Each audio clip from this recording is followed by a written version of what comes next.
The next speaker, Dr. Emmanuel Behar, he will talk about the challenges in the physiochemical characterization of deep offshore reservoir fluids.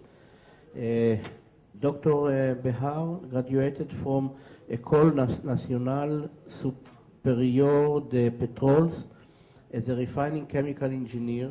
His father received his PhD from University of Nancy in France in physical chemistry. And he has 40 years experience in this arena of characterization of crude oils and natural gases in relation with large number of operating companies. Please. Thank you, Mr. Chairman. And to start with, I would like to thank Professor Yitzhak Makowski because he invited me to give this talk and to participate to this meeting.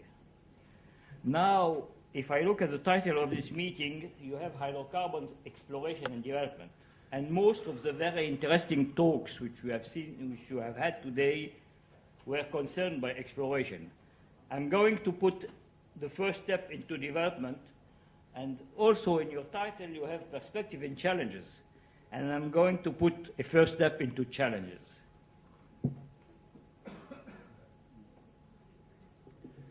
Then what we know through the work we have been doing for the last, let's say, 20 years, mainly North Sea, but also offshore Brazil, on the continental shelf of Brazil and furthermore in Brazil, in the Gulf of Guinea, of Africa, in Angola, places like that, that usually deep offshore reservoir fluids present physical-chemical characteristics which are rarely met with conventional crude oils and natural gases, which are found in less deep reservoirs. Such specific properties and behavior are due to the coexistence of three important operational parameters, mainly from the point of view of physical-chemical characterization and evolution. We have usually, for deep offshore reservoirs, high reservoir pressures which can reach 150 megapascal. We have seen today a lot of sophisticated geological structures. Professor Zviv and Abraham has shown us a lot of maps with what happened over millions of years ago. And this results in a very poor vertical permeability across all the rocks which are above the reservoir. Therefore, the probability of having hydrostatic pressure inside a reservoir is small, and what we have usually is a geostatic pressure.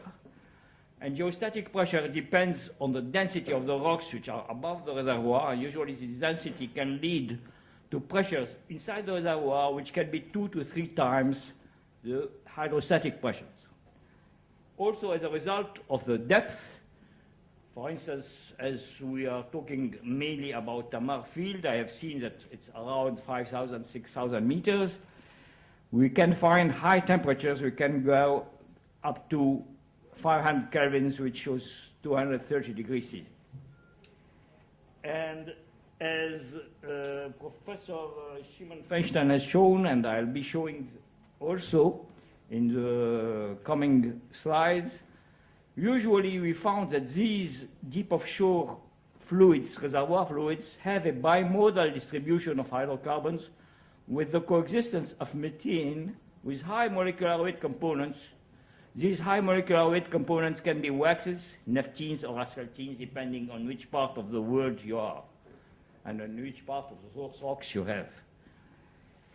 But usually for reservoirs which are found in shallower places, you have a kind of exponential decrease of the normal paraffin distribution versus carbon atoms number. In this case, which means that you have a monomodal distribution. In this case, we have bimodal distribution. Two of these parameters, high pressure, high temperature, has led to call these fluids as hyperbaric fluids, high pressure, high temperature. The last characteristic, which relates mainly to this simultaneous presence of heavy ends with light gases leads to unwanted plugging problems, which are the challenges of the development of such fields. These plugging problems can occur either in the production wells, in the risers, as well in the flow lines, which connect the subsea wellheads to a nearby platform and or to onshore treatment facilities. This, I have tried to summarize here what we want to do and what are the problems connected to what we want to do. We have subsea wellheads, subsea processing systems, risers, taking the fluids to the topside process. The fluids will be a mixture, either monophasic or diphasic gas plus liquid, or triphasic gas plus liquid, hydrocarbons plus liquid water, because water is a reservoir fluid. And all this will lead in problems related to paraffins, hydrates, and other problems like corrosion. And to avoid these deposits, we need chemical injection systems, and the things become much more complicated and more complex. This is a picture taken in my lab of dry gas hydrates. You have just spoke about hydrates and their influence on the climate. This is something which happened, for instance, in a pipeline going from one gas reservoir in the North Sea to Scotland. This pipeline is about 1.4 meters diameter, 300 kilometers length, and when it was blocked by a hydrate like that, it took 6 months to unplug it. 6 months.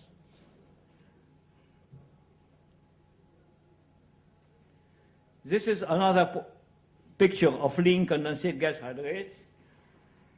Without being alarmist, but you have heard, all of you, what happened in the platform of Piper Alpha in the North Sea, and a friend of mine, a professor in Imperial College in London, was asked by Scotland Yard to try to understand why this happened, and we found out that the origin of the explosion and of the fire and all that was a hydrate plug at the outlet of the choke valve of the wellhead. When you have a hydrate plug, you have upstream pressure build up, and then you have burst, explosion, and things like that. Then hydrates is not a trivial problem. This is another problem which is very interesting. One company was drilling a development well in the North Sea.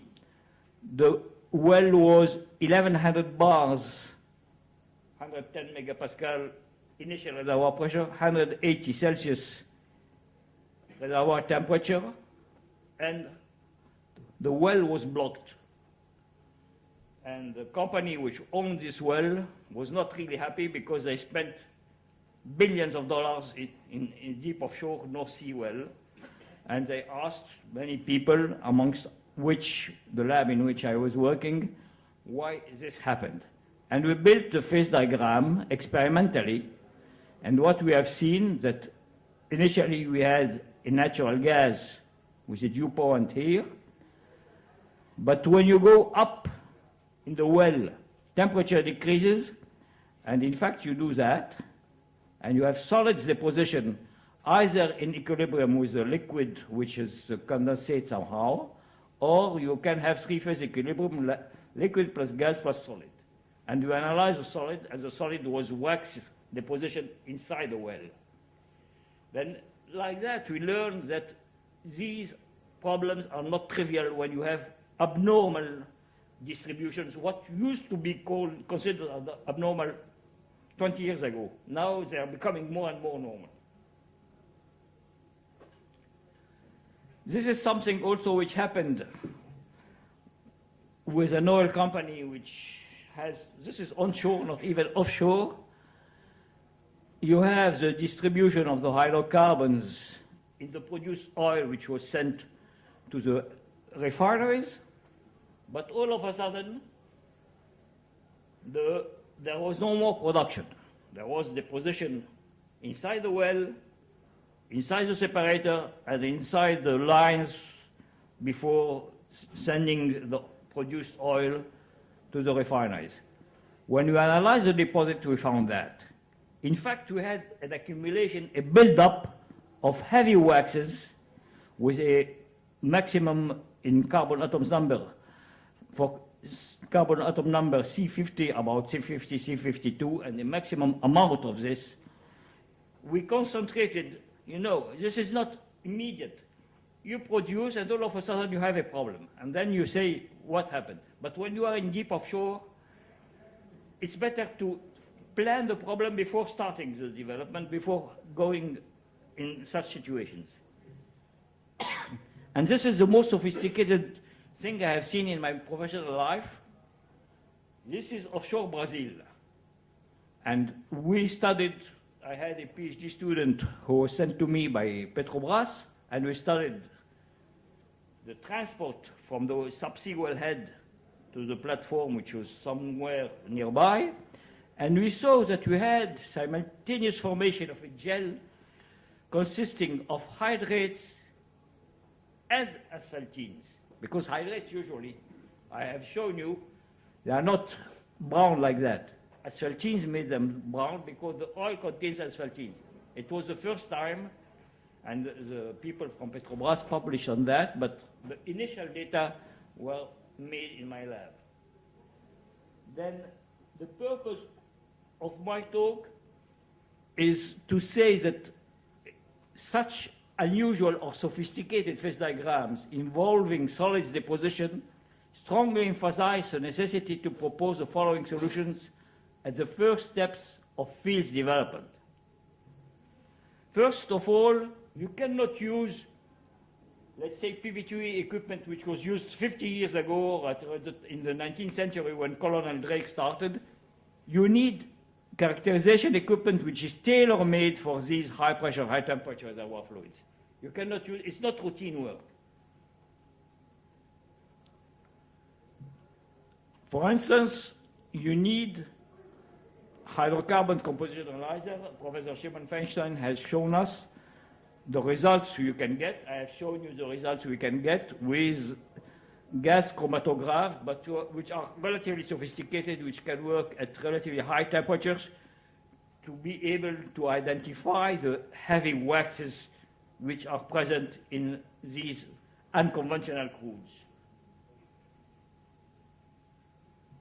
You need also to study the thermodynamic properties, the phase diagrams of the fluids you are studying. You are no more doing the classical PVT, pressure, volume, temperature, and from that you run a black IL system with a model and you just get data. You need much more results. And what I have seen concerning Tamar field, there will be liquefaction plants developed, I think, it was mentioned today in the morning, with Woodside. I worked in 2006 with Woodside in Australia, and I worked with Technip about liquefaction of natural gas. Technip built the first liquefaction plant in Algeria in the early 70s. And in fact, we need adapted equipment for these problems. It's not classical routine problems. Here for hydrates, we need to determine the pressure-temperature diagram in which, the pressure-temperature condition in which this hydrates was formed, knowing that with solids formation, you have subcooling phenomena. You have metastability.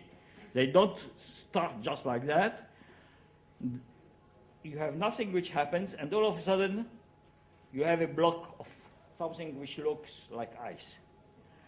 Therefore, you need to test several inhibitors of plugging.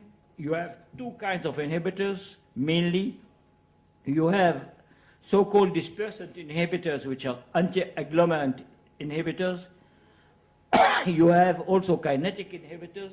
If you have a short flow line between a subsea wellhead and the nearby platform, the kinetic inhibitor will play on the duration of the incubation time. In fact, if the residence time inside the flow line will be shorter than the incubation time, you just put this kinetic inhibitor and then you treat the hydrates on the platform. You don't have to treat them subsea. Then this type of equipment allows you to test and to compare the different inhibitors, and it was applied mainly, for instance, in a field in south of Argentina, which is very, very cold, near Ushuaia. FLAS is simply flow assurance. Thank you.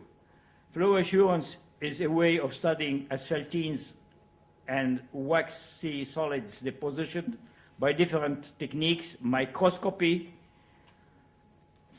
filtration, infrared transmission. We have different techniques which are gathered in the so-called solid detection system.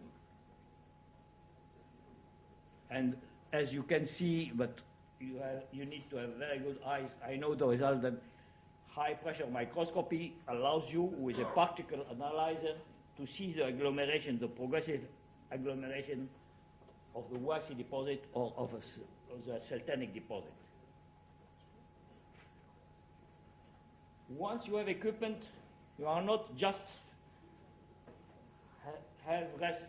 You need to create adapted experimental procedures which lead to accurate, reliable, and consistent data for these non-conventional fluids.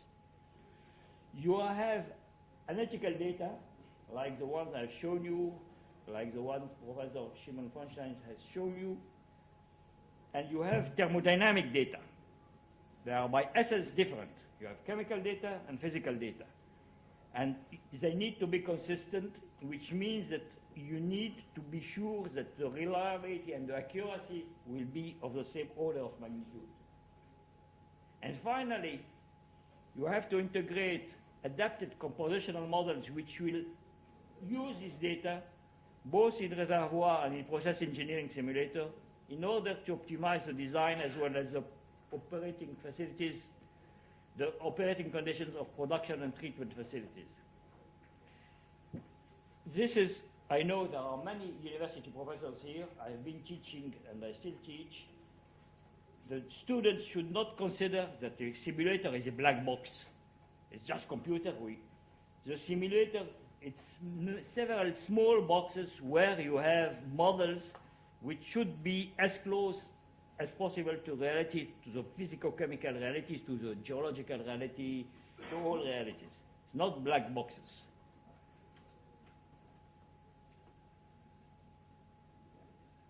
Then this is the future vision of integrated deep offshore fields development, a lot of subsea wellheads on the seafloor, some topside facilities on platforms or on boats, and you send all that to onshore, hoping that you never have problems related to solids deposition which lead to plugging. Thank you for your attention.